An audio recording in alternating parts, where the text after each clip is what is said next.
ապրանքների դեֆիցիտ կա, խոսքով Իրանում պատերազմից հետո ձեր ոլորտի հետ կապված ինչ խնդիրներ են այս բանին առաջացել։ Իրականում սահմանը դեպ ագարակի անցման կետի մասին ենք խոսում, այդտեղ այս բանին տենց էական խնդիրներ չունենք,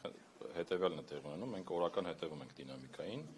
եւ մարկանց շարժը եւ բեռների շարժը, գրեթե նույն մակարդակներում են ինչ որ նախինում եղել են։ Պարզապես երբեմն լինում են հերթեր, օրինակ, հերթեր են գոյանում եւ նաեւ տնտեսվարողներից լսում ենք, որ կան լոգիստիկ խնդիրներ Իրանում, այսինքն խնդիրները ավելի շատ այնտեղ են։ Անկախ դրանից մեր սահմանահատումների վիճակագրության տեսանկյունից, եթե մոտենանք իրավիճակին, այդտեղ մեծ ռիսկեր դեռ չեն առաջացել, բայց հետագա ժամանակաշրջանում, եթե լոգիստիկայի առումով լրացուցիչ ռիսկեր առաջանան, այդ դեպքում նոր կնկատվի։ Այսինքն սահմանը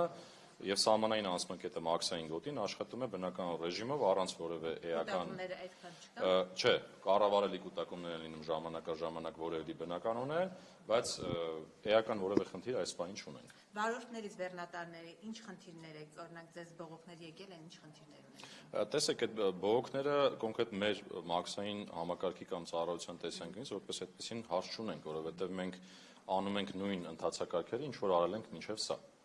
Ես նշեցի, հիմնական խնդիրը նա է, որ Իրանում որոշակի դանդաղումներ կան տրանսպորտային տեղաշարժերով պայմանավորված, բայց նույնիսկ այդ պայմաններում շարունակում են աշխատել այդ լոգիստիկ ուղիները։ Պարոն Հակոբյան, քաղաքացիները ամիսներ առաջ ահազանգել են, որ ՊԿ Գոգավանում մեքենաները առգրավել եւ ինչը իրենց համար մի շարք խնդիրներ է առաջացրել, չեն կարողանում վաճառել, երկրից դուրս գալ, վաճառաբանել էր ՊԿ, որ PIN կոդերը կեղծված են եւ PIN կոդերը։ Այո, ինչ ընթացքում է հիմա սա, քաղաքացիները նաեւ երեք ես իրենց հետ կապի մեջ էի դուրս եկել եւ նրանք ասացին, որ 30 քաղաքացիներ շարունակում են այս խնդիրը ունենալ։ Դուք ինչպես եք պատրաստվում աջակցել այս խնդիրը։ Տեսեք, աջակցության ստեղ այդքան հարց չկա, ինչքան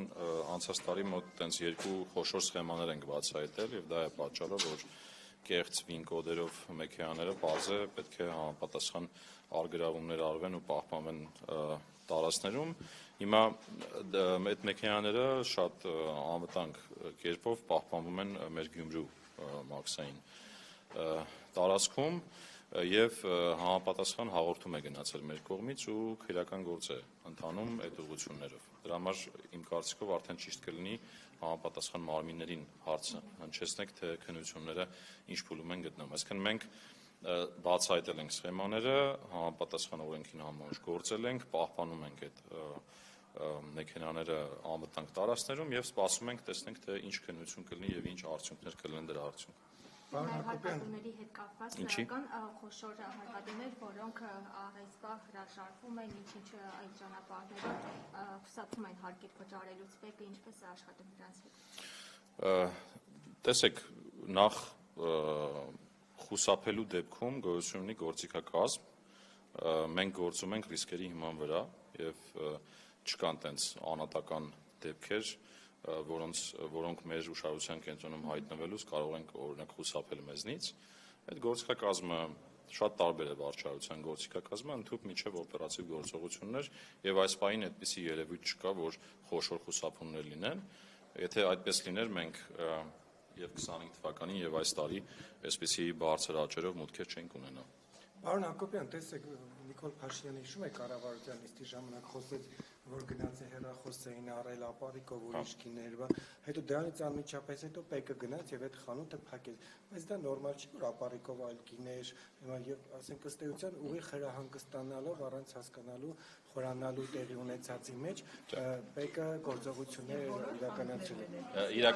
Իրականում մենք այդ բարձաբանումը տվել ենք, միգուցե դուք տենց բանը կետային եք արձագանքում իրավիճակին։ Նախ կառավարությունում վարչապետը ինչ որ հնչեցել է, բարձ է, որ գիտեին, որ կա համապատասխան գործեր եւ այդ ընթացքում, երբ որ այդ խոսակցությունը տեղի ունեցել, կար համապատասխան քրեական գործ նույնիսկ։ Այսինքն քրեական գործի շրջանակում համապատասխան գործողություններ են արվել։ Այսինքն այդտեղ ամեն ինչ իրավաչափ է։ Ինչ վերաբերում է օրենսդրությանը, ապա այո, անկանխիկի մասին օրենսդրությունը մեզ ասում է, որ անկանխիկ եւ կանխիկ գները չպետք է իրարից տարբերվեն եւ հանկարծ չպետք է որևէ տնտեսվարող սպառողին շփոթության մեջ գցի եւ դա օգտագործի օրինակ որոշակի ստվերային վաճառքներ գեներացնի իր կետերում։ Ես նշեմ, որ դա այն կետը չէր, որից մեկնարկեց այդ աշխատանքը եւ մինչ դա եւ դրանից հետո մենք բոլոր ուղղություններով աշխատել ենք այդ անկանխիկի մասին օրենսդրության պահանջը պահպանելու ուղղությամբ եւ եթե դուք հիմա պատտվեք քաղաքով նայեք, կտեսնեք, որ այդպիսի երևույթ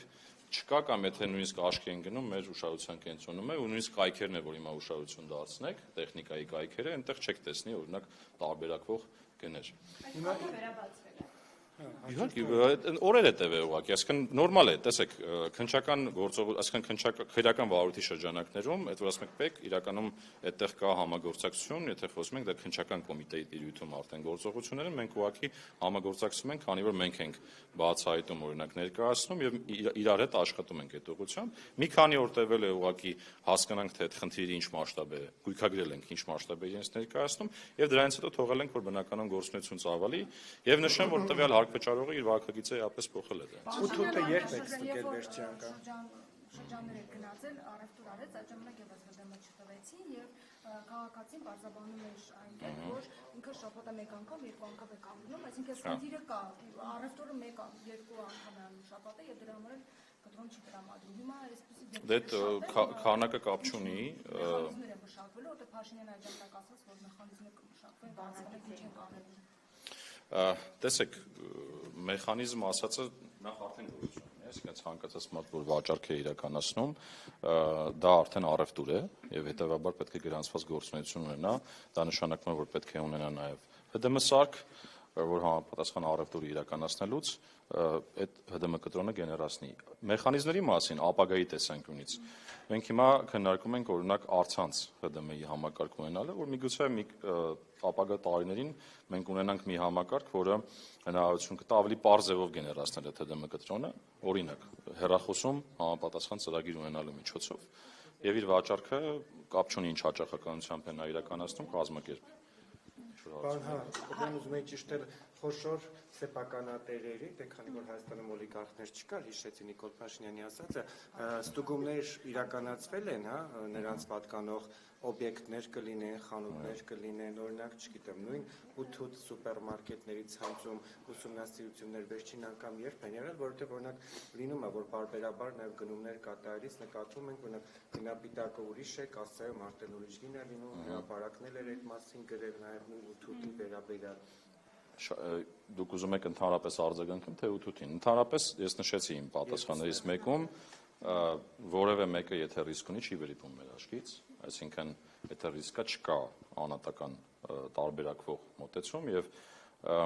մեր մոտեցումը այնպեսին է, որ եթե ռիսկը տեսանք, ռիսկը մեր համակարգերով տեսանք, վերլուծեցինք կամ օպերատիվ տեղեկատվություն ունեցանք, գործում ենք։ Հիմա ինչ վերաբերում է 8-ին, 8-ը խոշոր ցանցերից մեկն է եւ ընդհանրապես խոշոր ցանցերի հանդեպ մենք շատ ուշադիր ենք